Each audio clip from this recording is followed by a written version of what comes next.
아이고 반갑습니다. 리병이 북수의 영삼입니다. 길고도 길었던 10년 동안의 여행의 종결점, MCU를 사랑하는 팬들을 위해 바치는 영화. 오늘 영상은 어벤져스 엔드게임의 떡밥에 관련해서 말씀드릴까 합니다. 지금 바로 시작해보도록 하죠. 처음으로 말씀드릴 건 MCU 세계관에서 엔드게임이 페이지의 마지막 장식이라고 알려져 있었지만 사실상 엔드게임이 그 끝이 아닐 거라고 밝혀졌습니다.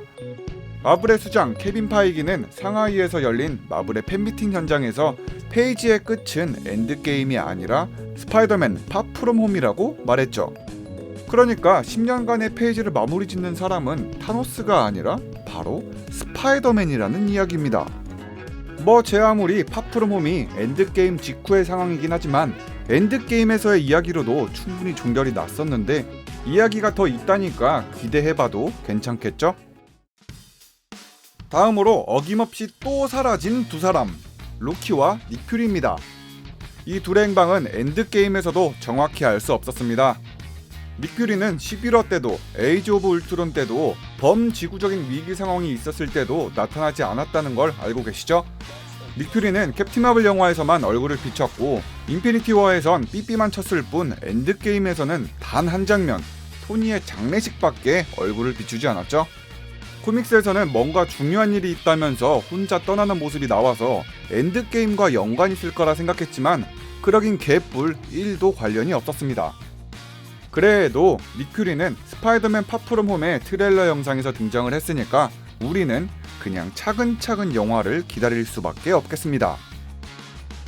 다음으로는 로키입니다. 로키는 인피니티 워에서 타노스한테 죽음을 맞이했다는 걸로 판명이 났었지만 이번 엔드게임에서는 어벤져스의 시간여행 중에 스페이스 스톤으로 포탈을 열어 사라진 뒤에는 아무런 떡밥도 남겨져 있지 않았습니다.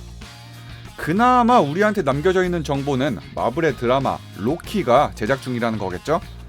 이에 대한 떡밥은 로키 드라마 시리즈가 공식적으로 제작되어야 알 수 있겠네요. 다음은 어벤져스 중에 누가 가장 센가에 대한 떡밥입니다. 가장 유력한 두 후보인 토르와 캡틴 마블, 이 둘의 힘을 자세히 비교하면서 보면 좋겠지만 캡틴 마블은 머리도 잘랐고 가히 전성기 수준급의 힘으로 타노스와 맞다이를 떴죠. 하지만 토르는 살도 찌고 몸 상태가 가히 최악인 수준으로 타노스와 맞다이를 떴습니다. 그래서 이 둘 중에 누가 더 강력한지에 대한 명확한 답은 나오진 못했지만 그래도 살찐 돼지가 된 토르는 너프를 먹었는데도 엄청나게 강력했으니까 토르가 살짝 더 강력하다고 봐도 괜찮겠죠? 다음으로는 엔드게임에서 희생되었던 블랙 위도우 이야기입니다. 나타샤는 엔드게임에서 완전히 죽어버린 히어로 중에 한 명인데요. 소울스톤을 얻기 위해서 죽었기 때문에 이후의 작품에서 만날 수 없을 것으로 보이겠지만 2020년 여름쯤에 블랙 위도우 영화가 개봉을 기다리고 있습니다. 그 중에서 가장 높은 가능성은 엔드게임에서 죽기 전에 블랙 위도우 이야기나 나타샤가 어떻게 해서 블랙 위도우가 될 수 있었는가에 대해서 자세히 다뤄질 수도 있겠네요. MCU 10년간의 페이지가 모두 끝나고 나오는 블랙 위도우 영화니까 이에 대한 떡밥은 좀 더 기다려봐야 할 것 같습니다. 다음으로는 돌아올지도 모르는 비전입니다. 인피니티 워에서 타노스한테 죽었던 히어로 중에 비전은 이번 엔드게임에서 아무런 모습이 없었습니다. 그래도 비전의 시체는 아주 온전한 상태로 와칸다에 있으니까 먼지가 된 것도 아니거니와 비전을 살릴 수 있는 사람인 슈리가 되살아났기 때문에 시체를 회수해서 다시 살려줄 수도 있겠습니다. 인피니티 워 때는 시간이 없어서 시냅스를 모두 연결하지 못했지만 이제는 모든 시냅스를 일일이 연결할 수 있는 여유가 생겼으니까 비전의 부활을 꾀할 수 있겠죠? 다음으로는 여성 어벤져스의 장면입니다. 영화 후반부의 전투씬에선 눈치가 있는 관객들은 다 알아차릴 수 있을 정도로 마블의 여성 히어로들을 한자리에 모두 모으는 씬이 있었는데요. 이를 작게만 본다면 영화를 보는 여자 팬들을 위한 서비스일 수도 있겠지만 실제로 코믹스에선 여성으로만 이루어진 어벤져스 이야기가 있습니다. 가능성은 낮지만 MCU에서 여성으로만 이루어진 히어로 집단이 만들어질 수도 있겠습니다. 마블은 무엇보다 여성 팬들을 더욱 소중하게 생각하니까요. 관련된 코믹스는 나중에 정리되면 영상으로 만나보도록 하죠. 다음으로는 2대 캡틴 아메리카의 이야기입니다. 엔드게임에서의 캡틴 아메리카는 완전히 늙은 상태로 후계자를 지목했는데요. 2대 캡틴 아메리카는 팔콘이 되냐 버키가 되냐 둘 중에 하나로 짐작하고 있었는데 결국에는 팔콘이 된 모습이었습니다. 팔콘은 이를 감사하게 받아들이고 버키 역시 팔콘이 2대 캡틴으로 활동하는 것을 인정해주는 모습이었는데요. 팔콘의 이야기는 팔콘 앤 윈터 솔저라는 마블 드라마에서 정보를 얻게 될 가능성이 아주 높습니다.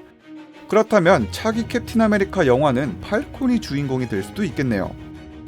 그래서 저는 팔콘이 후계자가 돼서 캡틴 아메리카로 활동하는 이야기를 코믹스로 정리해서 나중에 영상으로 돌아오도록 하죠. 다음 이야기는 또 다른 후계자, 과연 아이언맨의 후계자는 누가 될 것인가에 대한 내용입니다. 토니 스타크는 진짜로 죽었고 장례식까지 모두 마쳤습니다. 아이언맨은 캡틴 아메리카와 다르게 후계자를 지명하지 않았습니다. 그렇다고 절대로 후계자가 안 나올 거란 법은 없죠. 마블의 돈줄인 아이언맨 장난감 판매를 포기할 리도 없으니까 어떻게 해서든 후계자를 만들려고 할 겁니다. 그나마 가장 유력한 후보였던 아이언맨 마스크를 쓴 꼬마가 토니 스타크의 장례식에 참석한 장면이 있었죠.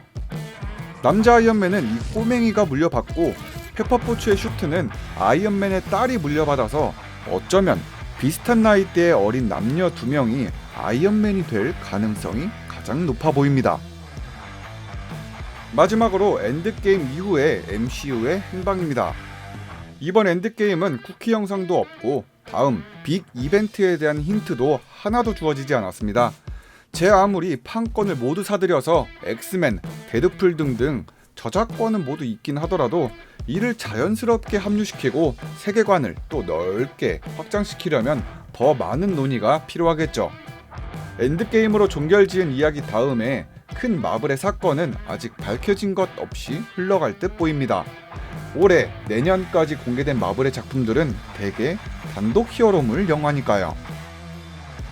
자, 이렇게 해서 오늘의 영상을 모두 마무리 짓도록 하고 리뷰형 이북스의 다음 영상은 여러분들이 남겨주신 생각과 의견으로 만들어질 수 있으니까요.